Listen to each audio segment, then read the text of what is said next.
नमस्कार मित्रांनो. तर गोष्टीच्या 12 ऑगस्टच्या दिवशी खूपच वेगळा असा ट्विस्ट बघायला मिळतोय. आणि ट्विस्ट असा असणार आहे की जानूचे वकील जयंतने जानूला, जानूच्या घरच्यांना कसा त्रास दिलाय, किती त्रास दिलाय हे सगळ्यांसमोर आणतात, पुराव्यानिशी सिद्ध करतात. आणि जयंताला कठोरातली कठोर शिक्षा द्या अशी मागणीसुद्धा करतात. थोड्या वेळाने कोर्टाचा निकाल लागतो आणि सगळे धावत पळत कोर्टातून हॉस्पिटलकडे जातात. थोड्या वेळाने डॉक्टर बाहेर येतात आणि सगळे आतमध्ये जातात. ते निवासला भेटण्याचा, उठवण्याचा प्रयत्न करतात. डॉक्टर कुणाशी काहीही न बोलता निवासच्या तोंडावरचा ऑक्सिजन मास्क बाजूला करतात. लक्ष्मी विचारते, डॉक्टर काय झाले आणि तुम्ही ऑक्सिजन मास्क बाजूला का काढताय? डॉक्टर मान खाली घालतात आणि म्हणतात, सॉरी, ते आता नाही आहेत. सगळ्यांना एकदम धक्का बसतो आणि सगळे मोठमोठ्याने रडायला लागतात. आता इथेच मालिकेमध्ये 7 वर्षांचा लीप येणार आहे. पण या 7 वर्षामध्ये नेमकं असं काय घडलं आहे की ज्यामुळे सिद्धू, भावना एकमेकांपासून दूर झालेत. भावना आपल्या आईशी बोलत नाही आहे. सिद्धूच्या मुली सिद्धूशिवाय राहायला लागलेत. नेमकं आता हे सगळं कसं घडलं आहे ते बघणंही तेवढंच इंटरेस्टिंग असेल. तर या सगळ्याची सुरुवात ही अशी होते की जयंत जानूला एका ठिकाणी किडनॅप करून ठेवतो. तो जानूला मारणार असतो. निवास, व्यंकी, लक्ष्मी आणि सिद्धू हे सगळे जानूला वाचवायला, तिला शोधायला निघालेले असतात. थोड्या वेळाने ते सगळे जानूला ज्या ठिकाणी ठेवले त्या लोकेशनवर पोहोचतात. तर इथे जयंत जानूला म्हणतो, जानू, जर मी नाही राहणार ना तर तू सुद्धा राहायचं नाही, तू सुद्धा जगायचं नाही आहेस. आता तू आधी मरणार आणि त्यानंतर मी. जानूला माहिती असतं की जयंत आपल्याला मारू नाही शकत, तो फक्त त्रास देऊ शकतो. जानूची पूर्ण खात्री असते. जानू जयंतचे गुन्हे त्याला दाखवते आणि ती जयंताला म्हणते, आत्तापर्यंत मला तू खूप त्रास दिला आहे. त्यापेक्षा मला आता असं वाटतंय ना, तो त्रास सहन करण्यापेक्षा आता मला मारून टाक तू आणि संपवून टाक सगळं. जयंत जानूला काही मारू शकत नाही. तो आपले डोळे बंद करतो आणि त्याला पुन्हा सगळं आठवतं. जयंतने जानूला किती त्रास दिला आहे, कसा त्रास दिला आहे हे सगळं त्याला आठवतं.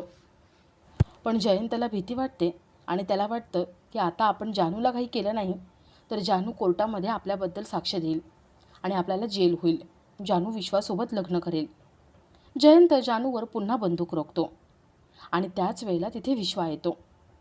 विश्वा जयंतला ढकलून देतो आणि जानूचा हात धरून तिला पळवून घेऊन जात असतो. जयंत आपली बंदूक घेऊन समोर धावायला लागतो. जयंत त्या दोघांच्या मागे धावत असताना तिथे सिद्धू आणि निवास येतात. जयंत निवासवर बंदूक रोखतो आणि दुसऱ्या बाजूने सिद्धूने सुद्धा बंदूक रोखलेली असते. एका बाजूने जयंत, दुसऱ्या बाजूने सिद्धू, दोघं निवासवरती बंदूक रोखून आहेत असं दिसत असतं.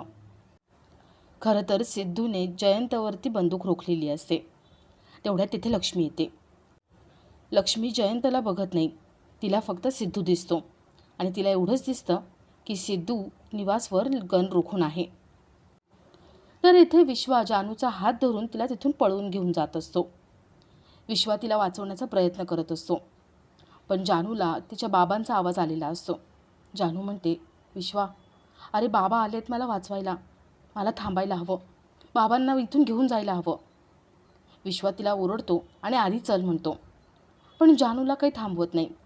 जानूला कधी एकदा बाबांना इथून घेऊन जाते असं झालेलं असतं.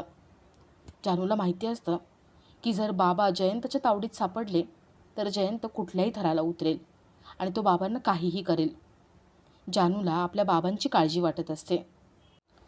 तर इथे जयंत निवासवर गोळी झाडतो आणि त्याच वेळेला सिद्धू निवास वाचावा म्हणून जयंतला गोळी मारतो.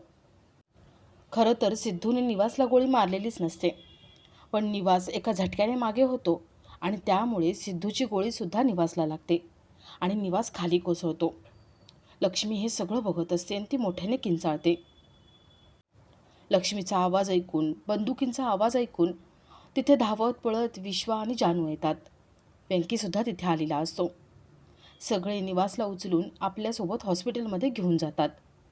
सिद्धूला खूप मोठा धक्का बसलेला असतो.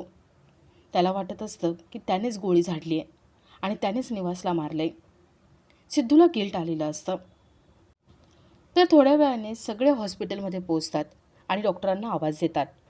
डॉक्टर तिथे येतात आणि म्हणतात, नाही, आम्ही ही केस नाही घेऊ शकत. तुम्ही दुसऱ्या हॉस्पिटलमध्ये जा. ही पोलीस केस आहे. जोपर्यंत पोलीस येत नाही तोपर्यंत आम्ही यांना हात लावणार नाही आणि ट्रीटमेंट सुरू करणार नाही. सगळे डॉक्टरांना समजवायचा प्रयत्न करतात, पण डॉक्टर काही ऐकत नाही. तेवढ्या तिथे सिद्धू येतो आणि सिद्धू मोठमोठ्याने आरडाओरडा करतो आणि हॉस्पिटल बंद करून टाकेन असं डॉक्टरांना धमकी देतो. डॉक्टरांचा नाईलाज होतो आणि डॉक्टर निवासला ट्रीटमेंटसाठी, ऑपरेशनसाठी आतमध्ये घेऊन जातात. इथे बाहेर सगळे रडत बसलेले असतात. तर सिंचना, हरी कोर्टामध्ये जानूची केस आहे म्हणून कोर्टात गेलेले असतात. त्यांना एका बाजूला निवासची काळजी वाटत असते आणि दुसऱ्या बाजूला केसचा आज निकाल लागणार आहे त्याचंही टेन्शन असतं.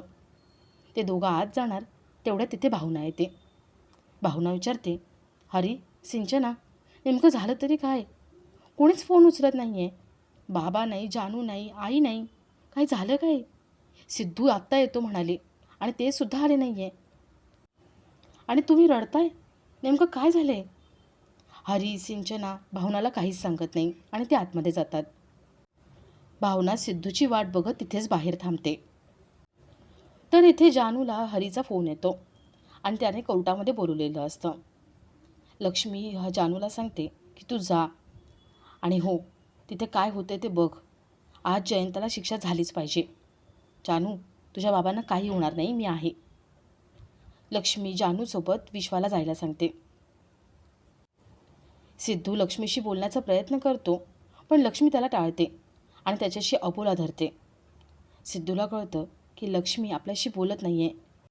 याचा अर्थ लक्ष्मी आपल्याला दोषी मानते. सिद्धूला काय बोलावं, कसं सगळ्यांची समजूत काढावी काही कळत नाही आणि तो अजून गिल्टमध्ये जात असतो. लक्ष्मी सगळे आपापल्या ठिकाणी गेल्यावर देवासमोर हात जोडून निवाससाठी प्रार्थना करते. सिद्धूला हे सगळं बघवलं जात नाही. तो कोर्टामध्ये जायला निघतो.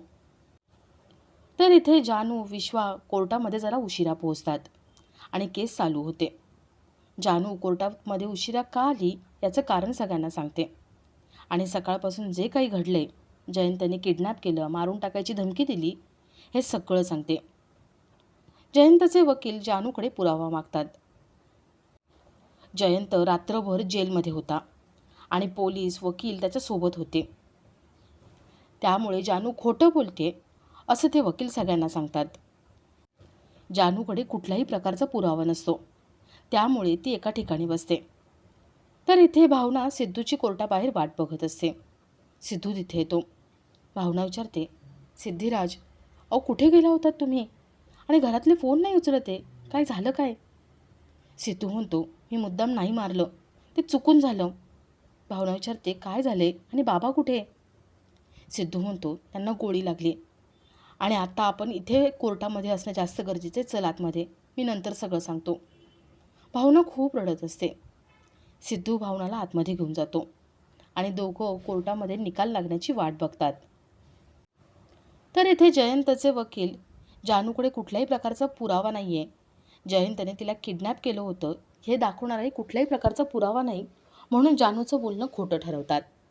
त्यावेळेस जानूचे वकील उभे राहतात आणि जयंतने आत्तापर्यंत जानूला, जानूच्या फॅमिलीला कसा त्रास दिला आहे याचे पुरावे सगळ्यांसमोर दाखवतात. आणि त्यामुळे जजला समजतं की हा जयंत नेमका कसा माणूस आहे. आणि आपला आजचा हा भाग इथेच संपतो.